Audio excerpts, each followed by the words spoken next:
So here we have the completed unit, and I'm really pleased with these, I've got to say. However, what I'm thinking is I've got 6 companies there, of which one is a command unit. And I know they had 6 companies, of which one would be a command unit, or would have command figures in it, but it would still be a company. So it's representative, but I think, you know, after all the years I've been doing this, it would be quite nice to have 3 companies either side of the command unit. It would be a longer line, but it would be, look, there'd be a bit more symmetry to it, so I'm seriously considering that. That means painting a hell of a lot of extra figures. Oh, what a shame. What am I going to do with my knights? So, let's go along. So, there's absolutely no way you can tell which one started off as red, yellow, grey or white. Or blue. No, I don't think there's any blue ones. Because the good thing about Vallejo acrylics is that the paint is so good, it really does cover up everything. The only thing, as I've said many times, is that if I'm painting anything that's a light colour, I'll usually undercoat it in white first and then paint the yellows, the reds, the blues, the greens, the beiges on top first, so that it actually brings out the colour. It's very difficult painting a yellow on top of a black, put it that way, or a red, which of course if you've just slathered red paint on these, then you're going to have to do the epaulettes and everything else in white first, and the straps and everything else. Sometimes 2 coats. So let's have a look at the individual poses then. So the kneeling guys, variety of hair colours. Got a bit of a critique today actually from somebody saying painting black hair is lazy, which of course it is. But at this scale, the guy in the middle is blonde. Can you tell he's blonde? Really? Only that he's not black and it's not quite flesh, so I'm not too keen on the blonde at this scale. But it was fair point, I'll give him that. So yeah, all the details there, all little bags, the water bottles, everything else, and the straps I've been getting a lot better at recently. I've been going over them a few times, filling in bits that I've made a little bit of a mess of. But they're all there on these figures, gotta say.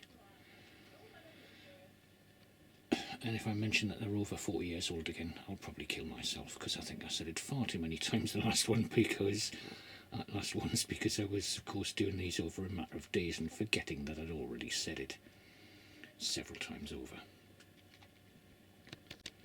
And the standing figures again, all the detail is there. I really like this pose actually. They all seem to be firing a little bit downwards, but you know, they could be on a hilltop, but it's generally straight. And the command figures, so 2 of those are hat figures, and the drummer in the centre is from the same Airfix set, so I thought it would be only fitting and right that he was put in this unit. He's a bit of a big lad compared to the others, but again, at this scale, are you going to notice from a distance? Probably not. And the spontoon guy as well, I like to get in there.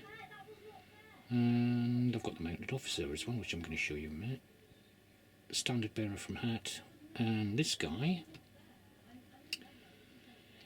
is, I think, from the Peninsular War set, or he could be a hat figure. I'm not quite sure. I can't remember.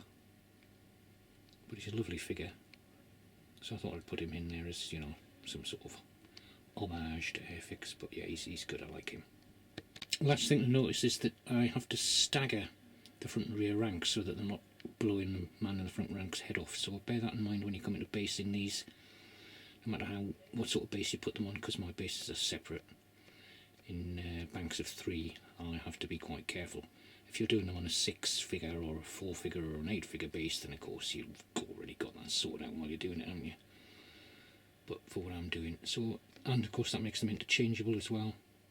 I don't have to number these. I know that they're always going to be firing into space or just over the shoulder of the man in front.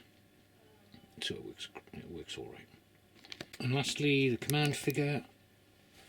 It's not bad actually. For the era, for the time. Very few officer figures that you find have got a shackle.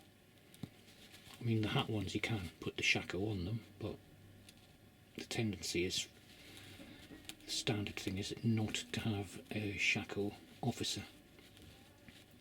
So he's pretty unique, this guy. He's leaning forward a bit, but I did like painting him. I still think he stands up to scrutiny after all these years, so yeah, quite pleased with him. Not a bad figure at all, and I do like the fact that he's got a decent sized sword as well. So there you have it. That is the Airfix Odyssey complete. There may be another one on different Airfix sets. I've done Land Rare, I've done all of them really, but I might do another one. If demand is high, I'll do that, because the amount of positive comments I've had about Airfix and the nostalgia that's been dripping from the likes of Terry Crick and Matthew and quite a few others, Stephen Smith, to name but a few. They've said they've really enjoyed it, which is good. I mean, you know, it's meant to be entertainment. But yeah, it's nice to do these, and you don't see many of these videos around for Airfix figures because not many people are doing it. So I'm just doing my bit on that because you seem to like it. So thanks anyway. If you've watched all 4 of these, then fair play and much appreciated. It's really good fun doing them and good fun doing the videos. Take care everybody. See you later.